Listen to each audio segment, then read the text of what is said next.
During the early hours of December 1st, 1948, the southern coast of Australia was quiet in the way coastal towns often are before sunrise, when the sea appears almost motionless, and the world is not yet fully awakened.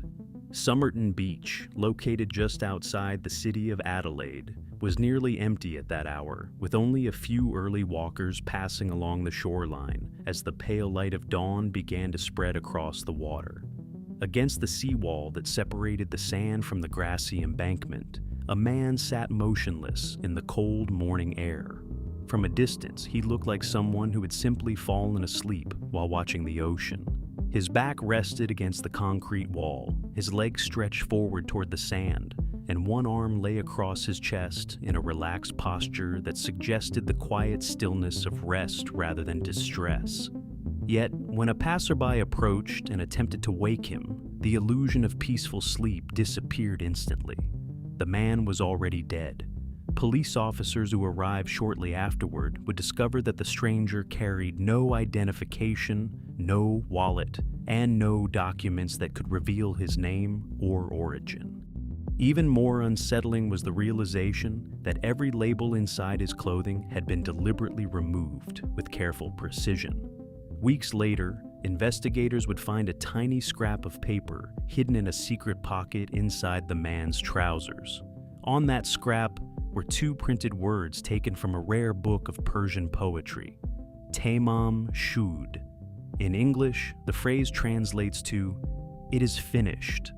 Those two words would lead to one of the strangest criminal investigations of the 20th century, a mystery involving coded messages, unexplained poison, possible espionage, and a dead man whose identity remained unknown for more than 70 years. The events surrounding the Somerton Man did not begin with a dramatic discovery, but rather with a series of small, almost insignificant observations made by people who had no reason to believe they were witnessing the final hours of a stranger's life. On the evening of November 30th, several individuals walking along Somerton Beach noticed a well-dressed man sitting alone along the seawall, facing the dark horizon of the Gulf of St. Vincent.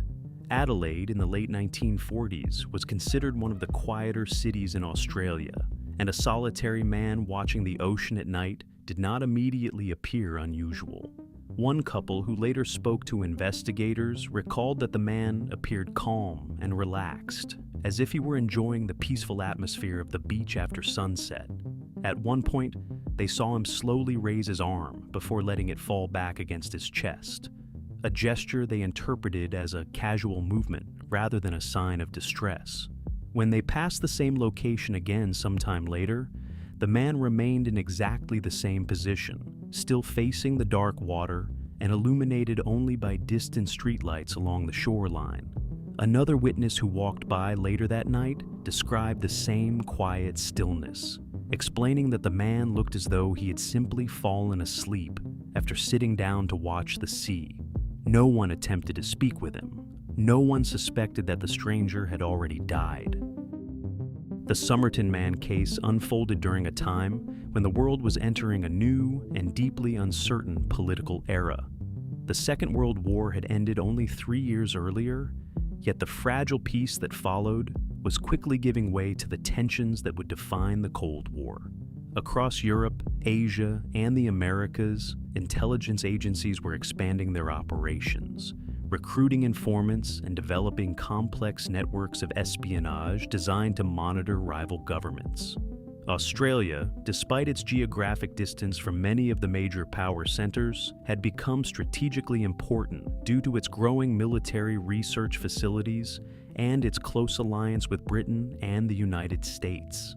Just a few hundred kilometers from Adelaide, the Woomera rocket testing range had begun operating as one of the most advanced weapons research facilities in the Western world. Scientists and military engineers from several countries were working there on experimental missile technology, which meant that the region occasionally attracted the attention of foreign intelligence services. When investigators later discovered that the Somerton Man had died under mysterious circumstances without identification, And with deliberately altered clothing, it did not take long for speculation about espionage to begin circulating. Yet, the man himself appeared outwardly ordinary. He was estimated to be between 40 and 50 years old, with broad shoulders and a healthy build that suggested an active lifestyle.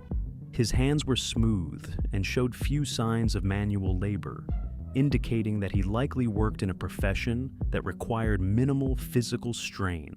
The quality of his clothing suggested someone who had once lived comfortably, perhaps even stylishly. His shoes were polished, his tie neatly tied, and his coat carefully pressed. But the more closely investigators examined his belongings, the more unsettling the details became. Every identifying label had been removed. The autopsy results raised even more questions. Doctors who examined the body found no visible injuries, no signs of violence, and no indication that the man had struggled before his death. His posture suggested that he had remained seated until the very moment he died, as though whatever caused his death had acted quickly and without warning. However, internal examination revealed abnormalities that troubled the medical examiners. The man's spleen was unusually enlarged, and his liver showed signs of congestion. His stomach lining appeared irritated, suggesting the possibility that he had ingested some form of poison shortly before his death. Despite these suspicious findings, toxicology tests conducted at the time were unable to identify any specific substance. This led investigators to consider a disturbing possibility. The poison responsible for the man's death may have been extremely rare or chemically unstable, capable of breaking down in the body before it could be detected. Such substances were already known within certain intelligence communities. The theory that the Somerton Man might have been involved in espionage began to gain traction. Then, several weeks later, detectives made a discovery that transformed the investigation completely. Hidden inside a tiny secret pocket sewn into the lining of the man's trousers was a small rolled piece of paper. Printed on that paper were the words, Tamam Shud. Once news of the strange discovery began spreading through Adelaide, police launched a large public effort to identify the mysterious victim. Photographs of the man's face were circulated widely through newspapers and police bulletins in several countries. Investigators hoped that someone somewhere might recognize the features of the unknown stranger. Yet, week after week passed without a single confirmed identification. Meanwhile, additional witnesses came forward describing possible sightings of the man in the days before his death. Several individuals believed they had seen him near Adelaide's railway station, appearing somewhat disoriented, as though he were unfamiliar with the area. Another witness claimed to have noticed a man matching his description purchasing a train ticket, but later leaving the platform before boarding. These fragmented observations suggested that the Somerton Man had spent at least a short time moving around Adelaide before arriving at the beach, but none of the witnesses knew his name. When investigators began examining the Somerton case from a psychological perspective, the most striking element was not the body itself, but the deliberate absence of identity surrounding it. Every label had been removed from the man's clothing. This detail might appear minor at first glance, yet to experienced investigators, it immediately suggested intention. Clothing labels in the 1940s often revealed where garments had been manufactured or sold, which meant they could help police trace the movements of a person through tailors, retailers, or laundries. The fact that each label had been cleanly cut out rather than ripped away indicated patience and planning. Whoever removed them understood that even the smallest clue could expose the man's identity. From a psychological standpoint, this opened several disturbing possibilities. One theory suggested that the Somerton Man himself had erased those traces, perhaps because he intended to disappear from his former life completely. If that were true, the act required careful preparation, implying that his arrival on Somerton Beach had not been accidental, but part of a deliberate final journey. Another possibility was far darker. The labels may have been removed by someone else who wanted the man to remain permanently unidentified. In that scenario, the erasure of identity becomes part of the crime itself, transforming the victim into a ghost long before investigators even discovered the body. Equally unsettling was the man's posture at the moment of death. Witnesses described him sitting calmly against the seawall, his body relaxed, his legs extended, and one arm resting naturally across his chest. There were no signs of struggle and no evidence that he had attempted to move or seek help. Forensic psychologists later noted that this posture is unusual in cases of violent death. Most victims who experience sudden poisoning or physical attack display some form of distress, attempting to stand, calling for assistance, or collapsing in a position that reflects panic or confusion. The Somerton Man appeared almost composed. This observation led investigators to consider whether he might have ingested the substance that killed him voluntarily, perhaps believing it to be something harmless, or perhaps understanding exactly what it was. The autopsy suggested poisoning, yet the specific chemical was never identified, leaving open the possibility that it may have been a rare compound capable of acting quickly while leaving little trace. The psychological meaning of the phrase found in his pocket deepened the mystery even further. The words Tamam Shud, which translate roughly to "it is finished," were traced back to Rubaiyat of Omar Khayyam, a work known for its reflections on fate, mortality, and the fleeting nature of life. For some investigators, this detail suggested that the message carried symbolic meaning, perhaps representing a final statement from the man himself.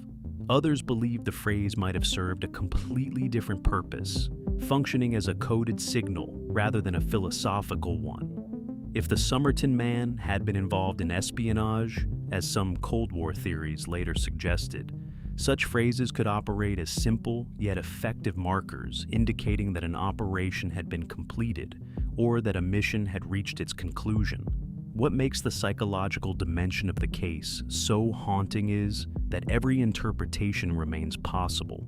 The Somerton Man might have been a traveler attempting to erase his past, a victim whose identity was deliberately concealed by another person, or an individual involved in activities that required complete anonymity.